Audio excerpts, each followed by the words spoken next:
Bismillahirrahmanirrahim. Assalamualaikum warahmatullahi wabarakatuh.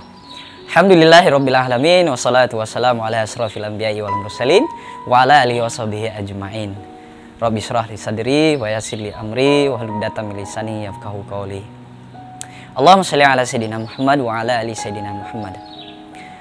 Manusia adalah makhluk hidup yang memiliki berbagai macam keterbatasan.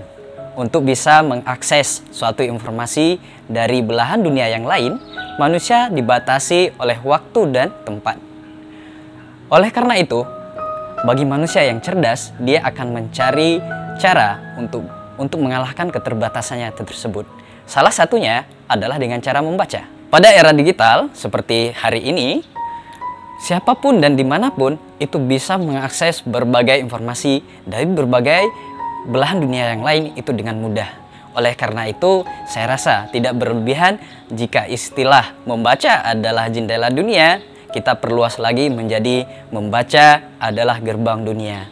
Karena dengan membaca, tidak hanya membuka mata manusia untuk melihat sekeliling secara lebih kompleks, tapi membaca juga membuat manusia lebih sensitif untuk melihat hal sederhana yang berpotensi menjadi inovasi untuk dijadikan hal yang bermanfaat bagi dirinya, orang lain, atau bahkan sekelilingnya.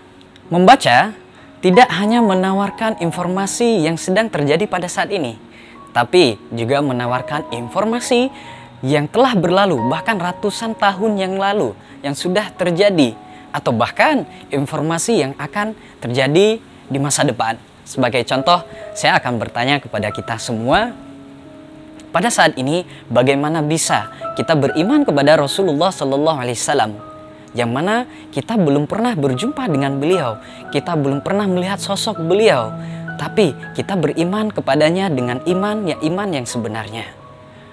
Oleh karena itu, informasi tentang beliau sudah terdapat pada literatur sebelumnya, dan dengan mudahnya saat ini bisa kita akses jika kita mau berusaha untuk membacanya.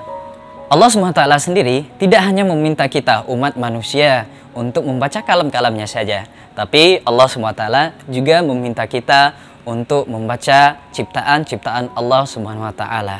Oleh karena itu, mari di bulan yang suci ini sama-sama kita isi waktu luang kita dengan hal-hal yang bermanfaat. Salah satunya bisa kita isi dengan cara membaca. Hadanallahu wa iyyakum. Wassalamualaikum warahmatullahi wabarakatuh.